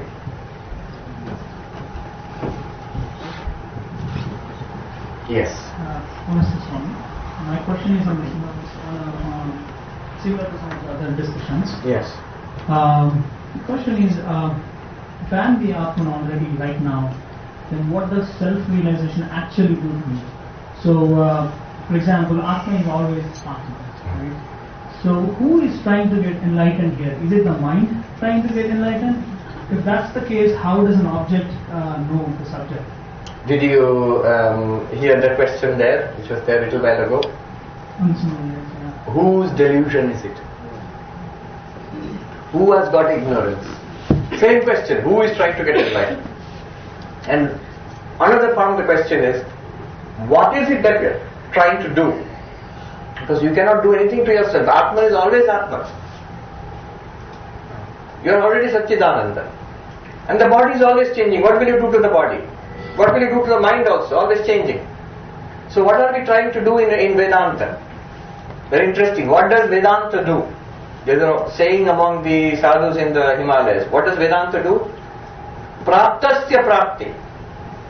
Nivrittasya nivritti. That we already have, Vedanta gives you that thing. That which was never there, Vedanta removes that thing.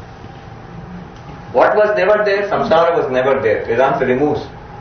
The non-existent samsara is removed by Vedanta.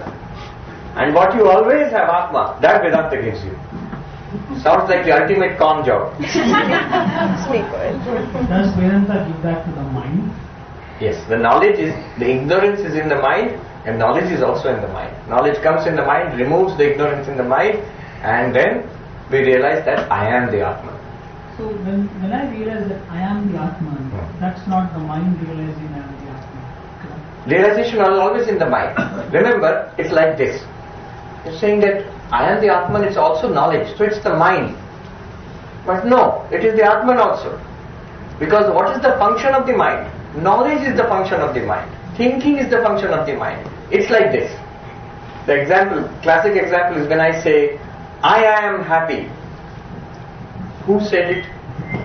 The tongue, the voice box, the lungs. Together they said, right now, this actual process, I am happy. But is the tongue happy? Are the lungs happy? Who is happy?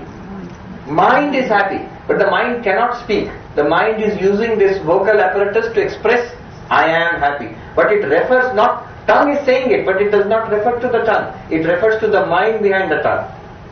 Similarly, it's an example. Similarly, when you realize, Aham Brahmasmi, I am Brahman, that's also a thought in the mind only. But it does not refer to the mind. It refers to Brahman itself beyond the mind. The actual activity takes place in the mind. Yes. Ignorance is in the mind, so knowledge should come in the mind. So enlightenment is a state of mind. Is that the right statement? Enlightenment is the removal, in Advaita Vedanta, enlightenment is the removal of the wrong concept that I am not enlightened, that I am not free. So the I in that sentence is the mind. No, the I in the sentence is Atman. When you say the I in the sentence is mind, that is unenlightened I. When you say I in the sentence is Brahman, then that is enlightenment. And all of this takes place in the mind. Shankaracharya sings, Chidananda Rupaha Shivoham Shivoham, I am Shiva. Where is this thought? Where is this singing, first of all? On the tongue of Shankaracharya. So is the tongue Shiva? Are the lungs Shiva? Not in that sense. Before that, is the mind Shiva? No. What is Shiva? Chidananda Rupa, existence and bliss. But before that, what has he said? Mano buddhi ahankara chittadinaham. I am not the mind. Where is he thinking this? In the mind. How can the mind say I am not the mind? It's not about the mind. The mind is being used to express a thought about Shiva, about consciousness. Consciousness is not the mind. The mind is not consciousness. Mano buddhi. Intellect is not consciousness. Who is saying this? Intellect is saying it. Ahankaranaham. Ego is not consciousness. Literally it means ahankaranaham means I am not I. The first I is ego, the second I is consciousness. Consciousness and ego are not the same. That's what it means.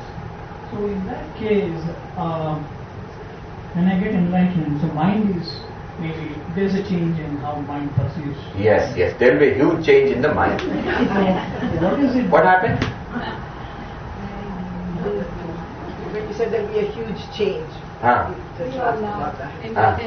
will be an enormous change in the mind. So in other words, it's actually doing nothing to me, the Atma. No, it does not do anything to you, the Atma. What happens is, till now, in the mind, you are not aware of yourself. That mind, the conception about yourself was not at all there in the mind. The conception was, I am the mind. The thought in the mind was referring to itself. I am the mind. I am the embodied mind. This is the thing which most of us we think about ourselves, unquestioningly so. That error is removed. Something which was ever present here, which we did not notice, we suddenly notice. Oh, I am that one. It is like seeing the gold in the ornament for the first time. Till now you are seeing it only. You did not recognize. It's like seeing the water in the ocean for the first time. So the final statement. So that's the case as part of all the practices. End of it, I'm trying to make the mind happy. Am I incorrect? Mind happy means you're trying to liberate yourself from the happiness, unhappiness of the mind. Once you do that, the result will be the mind will be flooded with happiness. But you have nothing more to do with it anymore. Right now, our unhappiness is because we think we are the limited mind and body. And the thinking is also in the mind. For example, you're looking at your face in the mirror. Suppose a person, I'm looking at my face in the mirror, and I have forgotten that this is my face. I think I am that one. Then as the mirror changes, dirty mirror, face becomes dirty. Oh, I have become so dirty. Polished mirror, face is shining. I am very pure now. Yet nothing has happened to the real face. As the mirror changes, the reflection also changes in the... I have to realize first, I am not the mirror, I am not the reflected face also, I am this face. But notice one thing, this is a very good example. The advantage of the reflected face is it can be seen. But the disadvantage is it's not real. It's real, not really me. The advantage, the good point about this real face is it's real, it's really me. But the disadvantage is you can't see it directly without the help of the mirror. The mirror is like the mind. We have a number of questions coming up here. Let me see. Yes. Can you pass it down to this side? I'll come here. It's coming.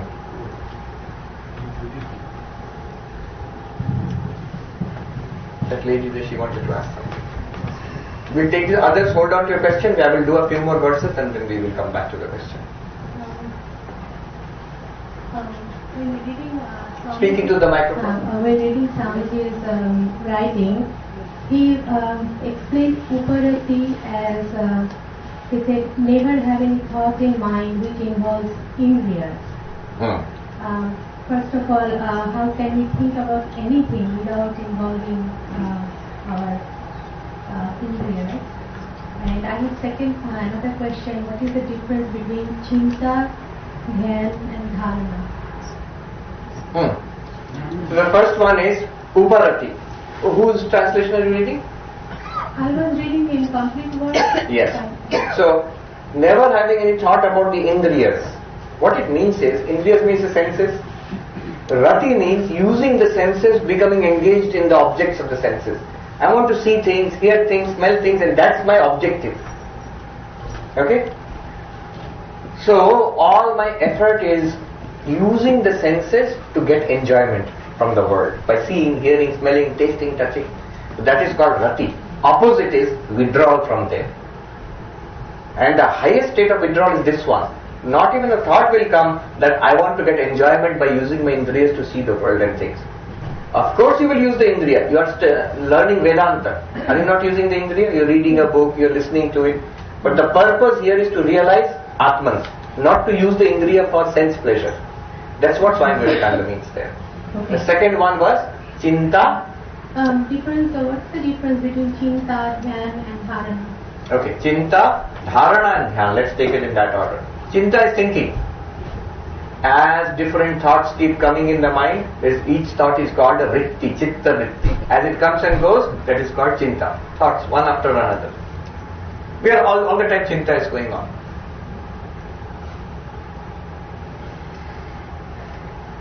Wait, I haven't finished.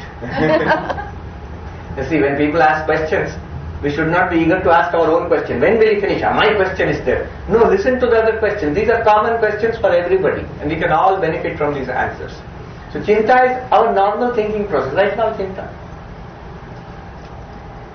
Then, Dharana is when we are consciously trying to think about one thing. Dharana, the English word would be focus. What is focus? What's the difference between focus and ordinary thinking? Ordinary thinking goes from one thing to another thing to another thing. So each vritti in the mind is about different things.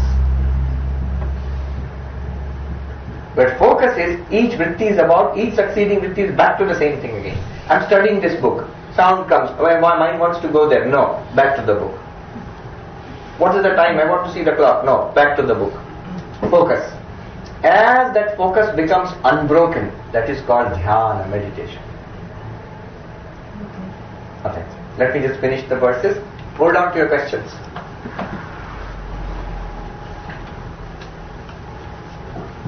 So, just as we change a set of clothes which are old and take on new body, a new clothes, similarly when the old body is changed, a new body, how does the new body come? By my past karma. If I do not have past karma, if I become enlightened, no more bodies. So not that you will come back again next life and begin from the beginning. You are asking, we have to start again, new body? No, it will not be there. That's the end. That's why moksha means freedom from the cycle of birth and death. That's another meaning of moksha. 23. Nainam chindanti shastrani, nainam dahati pavaka, na chainam kledayantyabo, na shoshayati maruta. This self cannot be cut by weapons, it cannot be burned by fire, you the Atman consciousness. It cannot be drowned by water, it cannot be desiccated or dried out by air. Destroyed. It cannot be destroyed. Notice, what are the things he's pointing out? The 5 elements. The only element which is harmless to everybody is space. Akasha never harms anybody. It only blesses you with opportunity to do good things and bad things. Space, it gives you, give me space. So Akasha. But other than Akasha, the other 4 elements can destroy us. Weapons cut you. Weapons are made of which element? Earth element. Water can drown us. Water element. Fire can burn us. Fire element. Even the air, it can desiccate us because it can take away the water from our bodies and we will die. So all the 4 elements can be used to destroy. But space does not destroy. So those 4 elements are mentioned here which can destroy us. And he says, though it can destroy your body, it cannot destroy you, the self. Consciousness cannot be destroyed by these 4 elements. And the same thing is repeated in 24th verse. Achedyoyam adayoyam akledya shoshyayevacha. Cannot be cut, it cannot be burned, it cannot be drowned, it cannot be desiccated. That means dried out. Nitya sarvagata sthanu achaloyam sanatana. We mentioned achala. Achaloyam sanatana. This eternal sanatana who has no beginning, no end. Nitya, without birth, without death. Sarvagata, all pervading. All these things he has mentioned. Sthanu, fixed in its own nature, does not change its own nature. Achala, does not move. This is that existence consciousness place. Number 25. Avyaktoyam, this is unmanifest. Which means it is not an object of any knowledge. But it can be manifested with the help of name and form. But there you have to recognize it. I can manifest that light by thrusting my hand in front of it. But then, it depends on you to know what light is. Otherwise we keep saying, you're showing us the hand, show me the light. The enlightened person will say, want to see God? See. It's a man, it's a woman, it's a child, it's a chair, it's a table. One Swami Nirvanananda, who was the vice president of the Ramakrishna Matha and Mission. Yes. We have a disciple of Swami Nirvanananda, at least one here. Any more? Nirvanananda, Shuddhi Maharaj. He was the sevak of Swami Brahmananda, the first, the spiritual son of Ramakrishna, the first president of the Ramakrishna order, Swami Nirvanananda, Shuddhi Maharaj. He was the manager of Belur Math for a long time and the vice president of the order. I have seen him once only when I was a little kid.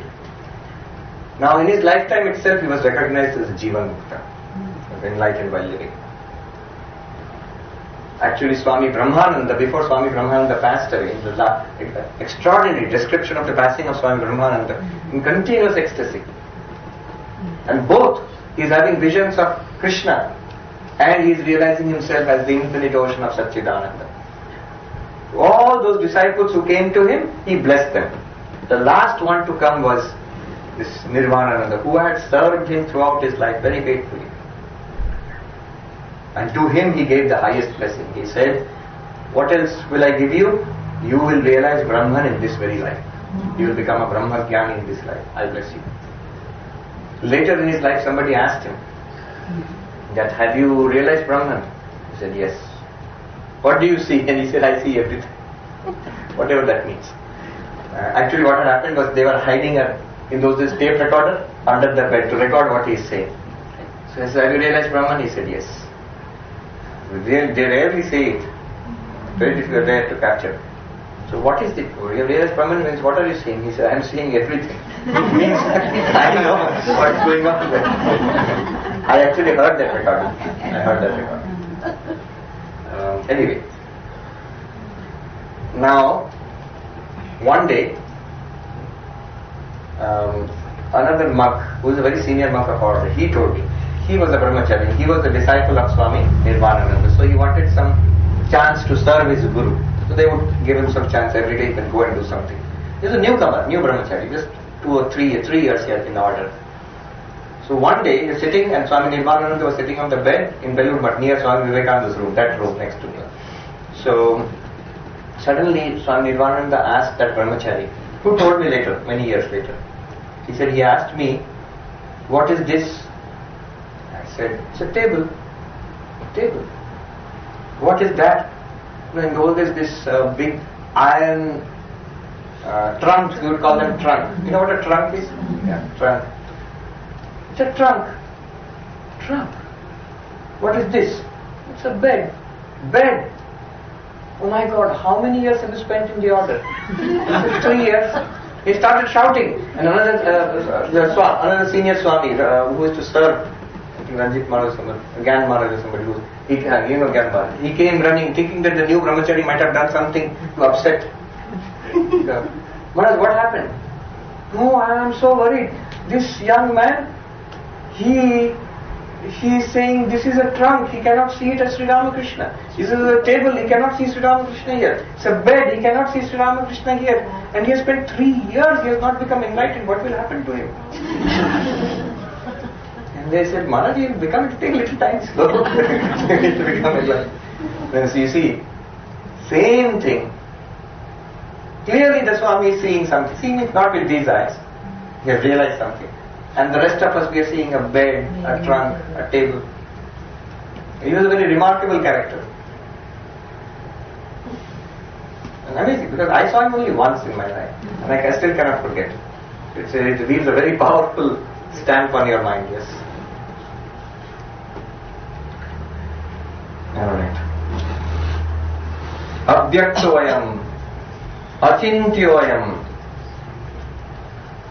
So this is a good example. If I say, show me the light here, I am showing you the light. And if you say, no, you are showing me a hand, show me the light, then I can't help you. Similarly, the enlightened person's condition, here, see God, where? Then an image, it's an image. What is God here? You are not seeing. Sri Ramakrishna is seeing. Abhyaktoyam, it's not manifest. Achintyoyam, it's beyond all thought. Avikarya, it's beyond all modification. Tasmadevam viditva. And because it is like this, you have to know it like this. It's like knowing the light reflected from the hand. Realizing in this way, na anushochitam arhasi. You need not sorrow, you need not grieve. The ultimate reality is perfectly alright. Swami Vivekananda, we were reading the letter today, in the morning after breakfast. He said, let us do our best in this life. Yeah. And then we will go out one day. Some may have succeeded, some may have failed. Maybe we were good, maybe we were bad. And after all this is over, we will all have a good laugh about it. We'll have a good laugh about it. It's perfectly alright. At that level. At this level, everything applies. Karma, law of karma. And none escape the law. But beyond the law is Atman ever free. From that perspective, you can have a good laugh about it. Alright, let's take a couple of questions. You had some questions. Where is the microphone? Yes. Tell us your name and ask the question. Swami, my name is Saraswati. My question. God is learning.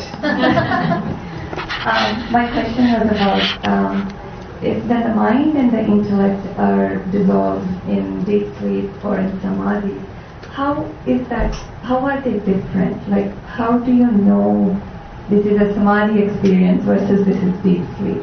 By the results, Swami Vivekananda says, a fool goes into deep sleep and comes out a fool. A fool goes into samadhi and comes out an enlightened person. You know the difference only after the mind starts functioning. After that experience. And they're both just experiences, and consciousness, the Turiya state is beyond both of them. Turiya is not a state. It runs through all these experiences. Just as wood is not a kind of furniture. Table is a furniture. Gold is not a kind of ornament. But all ornaments nothing other than gold. So all the states, waking, dreaming and deep sleep, they all belong to the mind, which is nothing other than Turiya itself. But it goes through states, the mind goes through states. But Turiya is not a state in itself. It is the reality of all the states. Is Samadhi another a super, a state of wakefulness? Samadhi is through wakefulness? Samadhi is also a state. Okay. Because after all, where is Samadhi achieved? In the mind only. Notice, Samadhi is achieved in the mind because you are doing sadhana in the mind. Meditation is in the mind. Ultimately, meditation culminates in Samadhi. Samadhi is in the mind. Not that Atma goes into Samadhi. Not that the body goes into Samadhi. It's mind which goes into Samadhi. And it's a state. Why? Because it comes and goes. Are we always in Samadhi? No. It's a specific state. Savikalpa Samadhi, Nirvikalpa Samadhi, Sampragyata Samadhi, Asampragyata Samadhi. Wide range of... They have all studied these, the yogis. They're all extraordinary states of the mind. They're all valuable. But Advaita Vedanta is talking about something beyond all of that. The witness, even if you are in Nirvikalpa Samadhi, Nirvikalpa Samadhi is revealed to whom? To you, the consciousness. So when you say we return back from that state a wiser person, like when we return back from deep sleep, we realize, all we saw was blankness, but then because I can recall that blankness, there was consciousness. And that we do not know. That you needed Vedanta to point that out. Yes. Right. Normally we don't know our that. Study. Yes, definitely through the classes and the Advaitic study. So for Samadhi, what would be the realization when you come back to wakefulness? You have to go into Samadhi and then but no, other than like there was no object, there was objectless consciousness, pure consciousness, the mind and intellect were not there to record anything. Yes. What is the wisdom you get? The wisdom you get is, I am not the body, I am not the mind. That clarity comes. That is given in the Yoga Sutras. Yogas Chitta Vritti Nirodha. Yoga, the Samadhi is basically cessation of the movements of the mind. Then what happens then? Tada Drashtu Swarupe Avasthanam. The witness consciousness remains or is perceived in its or is appreciated in its real nature as apart as the witness of the mind. In other times what happens? Vritti Sarupya Vitaratra, the fourth sutra of Yoga Sutra says, otherwise the consciousness is always mixed up with the mind. This distinction becomes clear in Samadhi. After Samadhi. Or before Samadhi. Sometimes this becomes very clear, and because of that the sadhaka, seeker is plunged into Samadhi. The mind plunges into Samadhi. And the distinction is so clear, the mind stops functioning there. And you remain as pure consciousness for some time. Or by the practice of meditation, you go into that state, and when you come out, you realize, oh, world was not perceived, body was not felt, mind was not there, I was fully there. My God, what an amazing thing. I am not the body, I am not the mind, I am free of it. Thank you so much. Then who else was raising their hand? I'll come to you. The back, you had raised your hand. Tell us your name and ask the question. Vidya, is there any truth to the fact that anyone who's taken Diksha, their karma up until the point of Diksha is wiped out? Well, yes and no. It's only if you have taken Diksha from an avatar that actually it is wiped out. But yes, Diksha connects you to God, and it's a very powerful karma which suppresses the power of a lot of bad karma also. But for one purpose only for the purpose of enabling you to go ahead in spiritual life. I was under the influence of a lot of bad karma. I was not having fun in my life. Now I've taken Diksha, all bad karmas have been wiped out. Now let me do more bad karmas. No, that will not work. But that's what we believe. That's what we believe. But this much is also true. Karma can be actually changed only by avatar or by God, Ishvara. Yes, there's a question on this side. Can you pass it along to this side? Then I'll come back to you. Come back to you. Anuradha Roychowdhury, The question I have, I just heard the Nirvikalpa Samadhi and the Samadhi. Now in this Drigdrishya Viveka, they have the Nirvikalpa Samadhi and Savikara Samadhi. So what will be the difference between the Nirvikalpa Samadhi of Yoga Sutra and Nirvikalpa Samadhi of Drigdrishya Viveka? Oh, deep question. I had asked one great Tibetan teacher. Tibetan Buddhists, they have 4 orders of monks. Sakyapa, Gelugpa, Kagyu, and the Nyingmapa. Dalai Lama is the head of the Gelugpa order and also the overall head. One order is called Sakya group.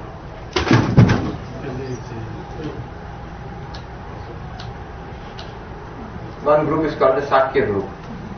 So the head of that Sakya group is called Sakya Trizin. Their main monastery is nowadays near Dehradun, Kishanpur, near Dehradun. So I had gone there once, and I had asked a question to him when I got the chance that what is the relationship between the Shunya of Advaita Vedanta and the Shunya of Nagarjuna and the Brahman of Shankara, Brahman of Advaita Vedanta and the Shunya of Madhyamaka Buddhism. His answer was, oh, big question, no time. But I can't resist these questions, so I have to answer a little bit at least. The name is same, Nirvikalpa Samadhi, Savikalpa Samadhi, but in Yoga Sutras, Sampragyata Samadhi, Asampragyata Samadhi. But the methodologies and the philosophies are very different. In Yoga Sutra, what is done is, the philosophy is that you are pure consciousness, but you are not aware of it. The mind is not aware of that behind it is the pure consciousness. And we think that we are the body-mind. So the method is, the problem is that the mind is restless, and the method is to make the mind calm. So systematically the mind is disciplined so that it can shut down its vrittis. All vrittis are narrowed down to one vritti, Savikalpa Samadhi. Then that is also shut down, Nirvikalpa Samadhi, and you remain as awareness only, Purusha, apart from Prakriti. That is Nirvikalpa Samadhi or Asampragyata Samadhi of Yoga Sutra. How do you do that? The method is Ashtanga Yoga. Yama and Niyama, moral disciplines. Then asana, you have to sit. You can't walk around and do that. Then pranayama, breathing. You're already breathing, and not this kind of breathing. There is a special breathing which will help you to calm down the mind. Many techniques are there. Pranayama. Then pratyahara, withdraw from the world. You can't keep seeing, hearing, smelling, tasting, then and have samadhi all the same. No. Shut it down. Then dharana, focus. Then dhyana, meditation. Then samadhi. So that is the process of Patanjali Yoga. In Drigdrishya Viveka, the process is different. What is the goal there? Not to realize yourself as I am the consciousness apart from body and mind. No, I am the one Brahman in which body, mind and world are appearing. To realize that. How? The method is different. The method is, if I am Brahman, then all thoughts are also Brahman. Body is also Brahman. World is also Brahman. Do I have to close my eyes to realize Brahman? Why? When you open your eyes, what are you seeing but Brahman? So Vedantic Drigdrishya Viveka meditation is possible with closed eyes, it's possible with open eyes. It's possible sitting down, it's possible moving around. So 6 meditation techniques are given. 3 are internal, with sitting, with closed eyes. 3 are external, engaged with external objects. What do you do there? The internal meditation is like this. Instead of shutting down thoughts, Drigdrishya Viveka says, think thoughts. Oh, holy thoughts, godly thoughts. No, bad thoughts also. Think bad thoughts also. What is the technique? Kamadya chittaga drishyaha. Desire, passion, anger. Also, purity, calmness. Whatever thoughts are coming in the mind, let those thoughts come. No, chitta vritti nirodha. No, not with nirodha. Let those thoughts come. What do? Be aware of in what light are you aware of the thoughts. Be aware of the awareness of thoughts. What you are doing here is remove the hand, let the light remain by itself.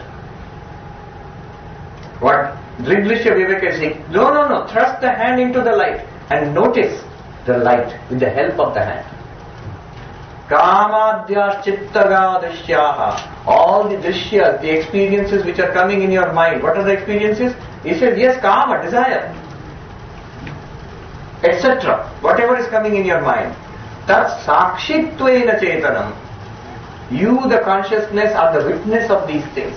Use those like mirrors to turn inwards towards yourself. And then stay there. Once you realize what it is that is watching them, then use the mind.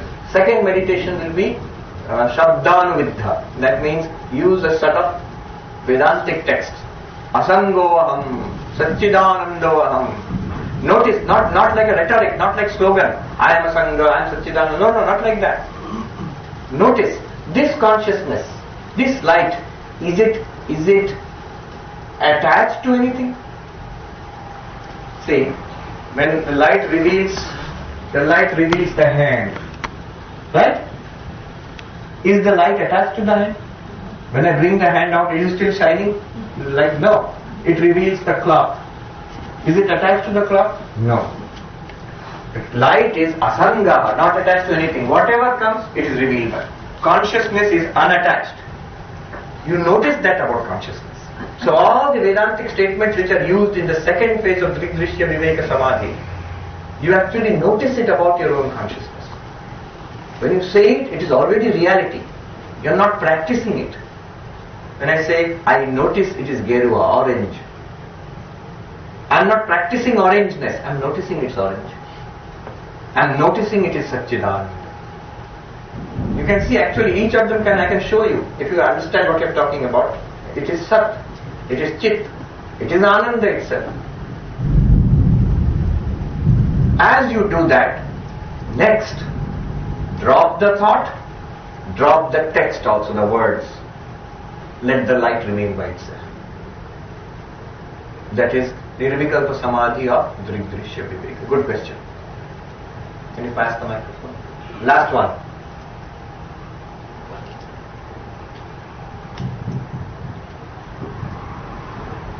We were earlier talking about this consciousness. We can experience our own consciousness, but we can't experience another person's consciousness. But we can still infer it through their actions, speech, etc. That's what we do. Yeah. So how does that translate into there being only one conscious? Because we can see other people are also behaving the same way. You can see that there are many bodies. You can see. Are there many bodies? You don't seem conscious. Yeah, you count. How many people are there? How many lunch boxes? You count the number of bodies. Are there many minds? Yes. Each one of you, if I ask you to describe this room, you will give a different description. Because mind you are seeing different, you are thinking different. Minds are clearly many. Bodies are clearly many. But beyond body and mind, what right do you have to say consciousnesses are many? When you say, how can you say there is one consciousness? Why not different consciousnesses? Advaita Vedanta turns the question around. On what basis will you distinguish consciousness? How can one consciousness be different from another consciousness? Supposing there are two consciousnesses, how will they be different? Tell me what will distinguish.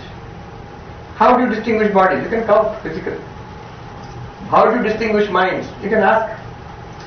Thoughts, knowledge. But how do you distinguish consciousness? What authorizes you, emboldens you to say that there are many consciousnesses? Clearly many bodies. By seeing the many bodies, we sort of take it for granted, many consciousnesses. Why? Because they have a very body-centric view. What do we think about people? They are consciousnesses in bodies. Bodies having consciousness. That's why we think each body must have separate consciousness. But Advaita Vedanta says, no. How will you distinguish one consciousness from another? So Advaita Vedanta says one consciousness. Why one consciousness cannot be distinct from another? Suppose consciousness has one property P1 and another consciousness has another property P2. By that you will distinguish. Now that property P1 or P2, isn't that an object of consciousness also? Otherwise, how will you speak about that property? If it's an object of consciousness, then it cannot belong to consciousness. Therefore, consciousness is property-less, nirguna. If something is nirguna, you cannot distinguish it. Can there be two nirguna? You say, no, it can be distinguished by space. Here is one consciousness, there is another consciousness. But here and there, then it becomes two properties there. Consciousness is propertyless. This is the Advaitic approach. How would you divide consciousness? Consciousness is Bheda Traya Rahita. Swagata Sajatya Vijatya Bheda Rahita. Swagata Bheda means like a tree. A tree is one, but it has many internal differentiation. Root and trunk and branches and leaves and fruits and flowers. They are all parts of the same tree. Body has many differentiation. Hands and legs and belly and head. But does consciousness have an internal difference? Upper consciousness, lower consciousness, higher consciousness. We talk higher consciousness, but that is not. Now we know enough in Advaita Vedanta. What you mean by higher consciousness is state of the mind, an elevated state of the mind. Spiritual consciousness. What is spiritual consciousness? Consciousness illumining a spiritual mind. That's all. Vedanta is a very different way of looking. And once you understand the Vedantic way of looking, it's very elegant and very simple, very direct, very logical. So consciousness has no internal difference. Swagata Bheda Rahita, one. There is another type of difference called Sajatya Bheda. Sajatya Bheda means one tree, two trees, three trees. They are all trees, but each is a different tree. Sajatya means same species but different units. So same consciousness but different consciousnesses. It is consciousness only, but there are number of consciousnesses. Can you do that? I just showed you cannot do that. How will you distinguish one consciousness from another? How can you distinguish one tree from another? Even if they look exactly alike, they occupy two different spaces. They have two different histories. That has different kind of, it was sprouted at one time, that sprouted another time. It has grown differently. And they are different things. If you cut down one, the other remains. If you pluck the fruits in that one, the fruits here remain. So, but consciousness you cannot distinguish like that. So there can be no two consciousnesses or three consciousnesses or four consciousnesses. No Sajatya Bheda. There is no series of consciousnesses. Then there is a third kind of difference. Vijatya Bheda. Tree is one thing. Car is another thing. A dog is a third thing. Difference between one species and another species. One type of thing, another type of thing. Vijatya, jati means type, class, species. Vijatya means other than this. So a tree and a house. The house belongs to different class altogether. Tree belongs to different class. This is very interesting. Advaita Vedanta says there is no Vijatya Bheda in consciousness also. There is no second thing apart from consciousness. There Advaita comes. How? I will not prove it. I have already talked about it, at least hinted indirectly about it. Non-duality. Therefore consciousness is non-dual. Because it has no internal difference. Niravayava. It has no parts. Therefore it is indestructible. That which is simple like sky. You can't destroy it normally. Then because there are no similar objects, Sajatya Bheda, therefore consciousness is one. And because there is no second thing apart from consciousness, Vijatya Bheda Rahita, therefore consciousness is non-dual. One alone, non-dual. Ekam eva dvitiyam, that's consciousness. Swagata, Sajatya, Vijatya, Bheda Rahita. On this very high note, let us end. I will chant Shanti. Om Shanti Shanti Shanti Hari Om Tat Sat Shri Ram Krishna Krishnarpanamastu.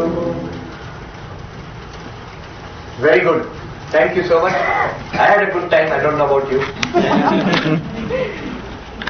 Thank